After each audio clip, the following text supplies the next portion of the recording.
호르무즈 해협을 봉쇄를 한다면 가지고 있는 주식의 비중을 일부라도 정리를 하시는 게 맞습니다.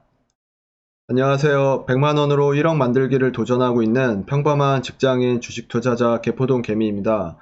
이번 시간에는 지금 이란과 미국이 전쟁이 나는 게 아니냐라고 많은 분들이 걱정을 하시는 것 같아서 관련해서 지금 이렇게 일촉즉발의 상황과 그에 따른 우리 코스피 주식시장에 대한 흐름들에 대해서 지금 우리나라 상황을 빗대어서 지금 우리 같은 개미 투자자들은 어떻게 대응하는 게 좋을지 제 개인적인 경험에 의거를 해서 제 생각을 말씀드리도록 하겠습니다. 앞서 호르무즈 해협을 봉쇄를 한다면 가지고 있는 주식의 비중을 일부라도 줄이는 게 좋다라고 말씀을 드렸습니다. 아주 최악의 상황을 가정을 해서 말씀을 드리는 건데요. 지금 이렇게 지정학적 리스크로 인해서 미국도 그렇고 우리나라 같은 이머징 마켓에 대해서 특히 코스닥 지수가 아주 폭락을 했다가 폭등을 했다가 다시 폭락을 더 심하게 하는 이렇게 변동성이 매우 짙은 장세가 나타나고 있습니다. 어떻게 보면 지금 이 기업들의 펀더멘털 실적에 의거해서 장이 움직이는 게 아니라 이런 미국과 중동의 긴장감으로 인해서 인위적인 변동성에 굉장히 다른 나라보다도 더욱 취약하게 움직임들이 나타나고 있는 거라고 보여지는데요. 지금 뭐 예를 들어서 지정학적 리스크니까 가장 지금 이란과 미국 상황에서 작년 여름 때부터 이슈가 되어 왔던 걸로 봤었을 때 정말 우리나라가 이제 다 오일을 수입을 해오는데 거기에서 이 호르무즈 해협을 통과하는 그 유가와 관련된 이 오일의 양이 3분의 1 정도 된다고 합니다. 이 해역이 이란에 의해서 봉쇄가 된다면 아무래도 당연히 실제로 지정학적 리스크가 지금보다 더 심각해질 수밖에 없을 것이고 우리나라처럼 수출, 제조업 베이스의 수출을 기반으로 하는 나라에서는 당연히 경상수지가 악화될 확률이 급격하게 높아지기 때문에 그런 경우일 때에만 우리나라 코스피와 코스닥 지수가 정말 제대로 된 폭락이 일어날 거라고 생각을 하는데 현실적으로 그럴 가능성은 거의 없습니다. 단적인 예로 지금 브라우저에서 보여지고 있는 WTI 유가 선물 차트인데요. 이게 지금 이번 주 들어가지고 지금 15분봉 차트로 해서 지금 나타나고 있는 건데 어떻게 보면 지금 이 글로벌한 외환 시장하고 상품 시장이 굉장히 제일 속도가 빠릅니다. 반영하는 게 즉각적이고 그래서 이렇게 파생 상품에 대해서 이 흐름들이 굉장히 큰 리스크가 일어났었을 때에는 이렇게 글로벌한 상품과 외환의 움직임을 주시를 해보는 것도 굉장히 많은 도움이 되는데요. 이런 측면에서 봤었을 때 단순하게 생각을 해보면 중동의 리스크가 일어나서 정말로 큰 일이 일어났다라고 한다면 당장 유가가 올라갈 수밖에 없습니다. 그래서 지금 보시는 것처럼 오늘 새벽에 미사일 쐈다, 공격했다, 미온기지 공격했다 이렇게 하자마자 바로 이렇게 유가가 치솟는 흐름을 보여줬는데 그래서 그 흐름 때문에 우리나라 코스피와 코스닥 시장도 어떻게 보면 감정적인 동요와 언론에서의 어떻게 보면 겁주는 뉴스들이 계속해서 쏟아져 나오면서 단체 어떤 패닉 상태를 일시적인 패닉 상태에 일어나고 그러면서 굉장히 특히나 코스닥 같은 경우에는 크게 하락을 하는 모습을 보여줬는데요.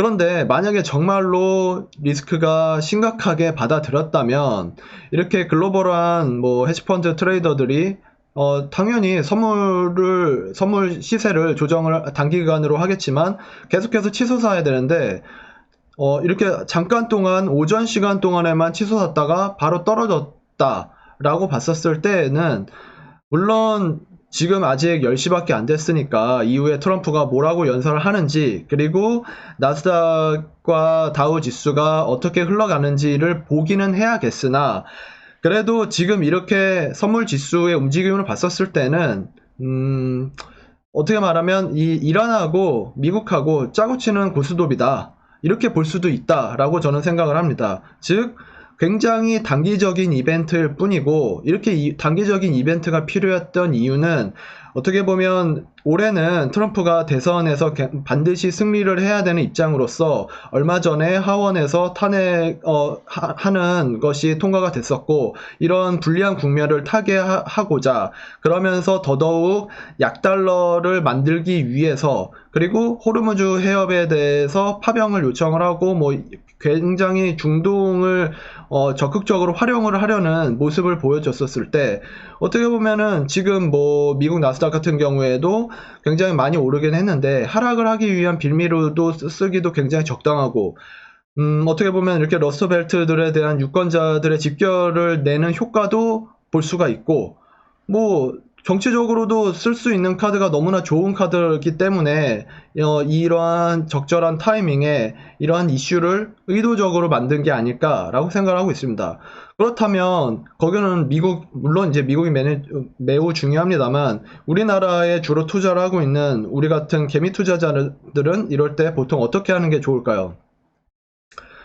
뭐 이럴 때는 당연히 단기성 큰 이벤트가 일어났기 때문에 많은 분들이 알고 계시는 뭐 당연히 뭐 흥구석유라든지 신라젠이라든지 단기성 이벤트에 굉장히 쏠림 현상이 크게 나타나기 때문에 전업 투자자 분들이시거나 아니면은 장중에 조금 저와는 다르게 시세를 쳐다보실 수 있는 분들은 발빠르게 대응을 해서 단기 시세 차익을 받아서 할 수도 있겠지만 저처럼 뭐 직장인이거나 본업이 따로 있으신 분들께서는 아무래도 시장을 계속해서 이렇게 큰 단기적인 센 이벤트가 일어나서 굉장히 많은 종목들이 단체로 하락을 하거나 급등을 하거나 굉장히 시세가 왔다 갔다 변동성 장세가 일어났을 때에는 쉽게 대응을 하기가 굉장히 어렵습니다.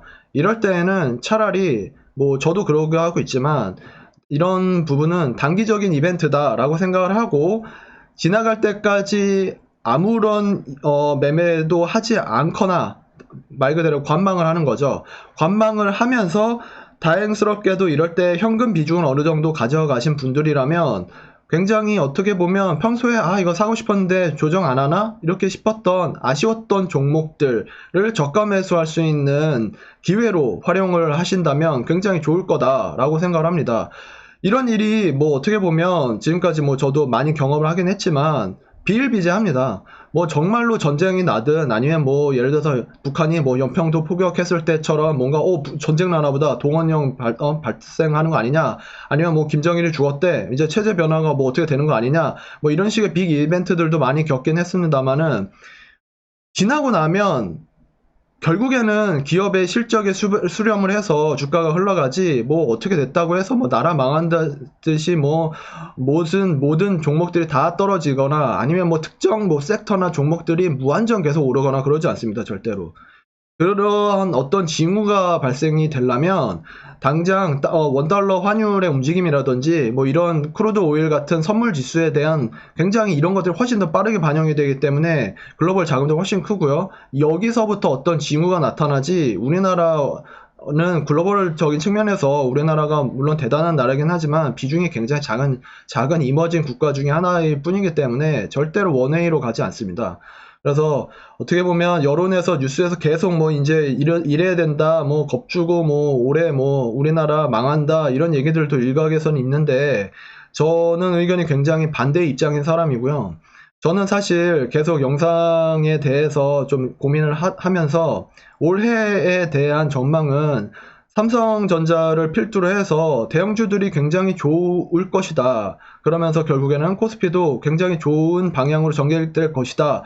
라고 분석을 하고 그거를 가정을 하면서 여러 가지 측면들에 대해서 계속해서 모니터링을 하고 있는 입장이다 보니까 이러한 단기 이벤트일 때에도 저는 솔직히 개인적으로 추매를 해야 되는데 돈이 없네? 이 생각밖에 안 들었습니다. 지금 가지고 있는 종목들을 어떻게 하면 팔아야 되나? 이런 것보다도 그런 생각 훨씬 많이 들었고 그리고 정말 중요한 이렇게 단기적으로 지수가 내릴 때 하락장일 때 여러분들이 뭐 저를 비롯해서 가장 뭐 어떻게 보면 매매를 뭐 어떤 종목을 살까 말까 이런 것보다 더 중요하게 생각을 하셔야 될 부분이 있는데, 바로 이렇게 전체적으로 장이 내릴 때 어떤 섹터, 어떤 종목이 밀렸다가 강한 움직임을 보여주느냐를 잘 살펴보셔야 됩니다.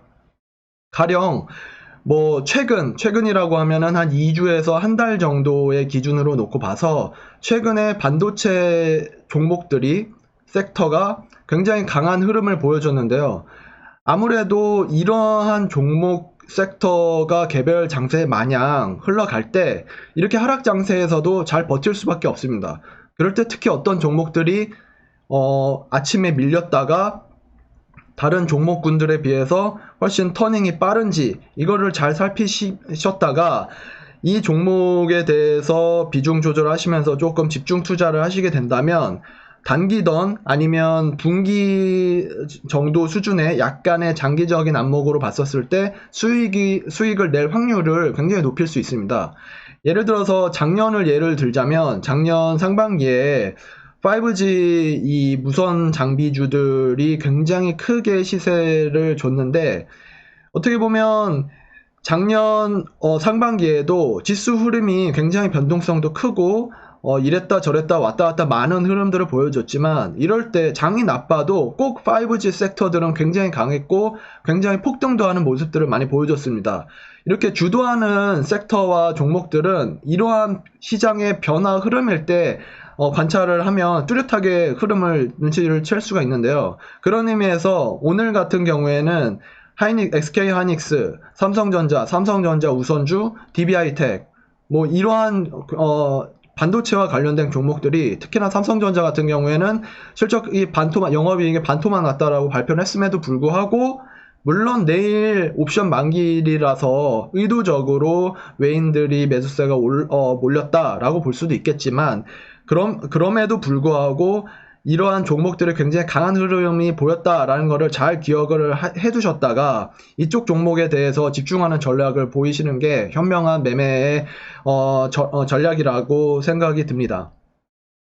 네, 이번 영상은 어떻게 보면 좀 이렇게 리스크가 단기적으로 일어나서 많은 분들이 좀 불안해 하실까봐 걱정하지 마시라는 측면에서 준비를 해보았고요. 사실 이렇게 하락장일 때 매수 기회라고 생각을 하시는 게 제일 마음이 편합니다. 만약 불안하다라고 한다면 내가 지금 굉장히 불안한 자금 비중으로 자금 운용을 하고 있구나 라고 생각을 하시는 게 좀 나을 것 같고, 이럴 때 좀 포트폴리오를 좀 재조정하는 기회로 삼으시거나, 아니면 현금 비중이 있으신 분들께서는 이럴 때 조금씩, 그렇다고 한 방에 왕창이라기보다는 어느 정도 비중을 가지고 조금씩 저가 매수를 해간다 라는 느낌으로 접근을 하신다면, 조금만 지나면 또 다시 반등이 세게 나올 확률이 높다라고 생각을 하는데, 이럴 때 단기 차익을 내시던 아니면 장기 투자를 위한 굉장히 좋은 매수 포지션을 가져가시던 할 수 있는 기회로 작용하지 않을까 생각을 합니다. 네, 이번 영상을 시청해 주셔서 너무나 감사드리고요. 도움이 되셨다면 구독과 좋아요, 알람 설정까지 부탁드리도록 하겠습니다. 네, 또 다음 영상에서 찾아뵙도록 하겠습니다. 감사합니다.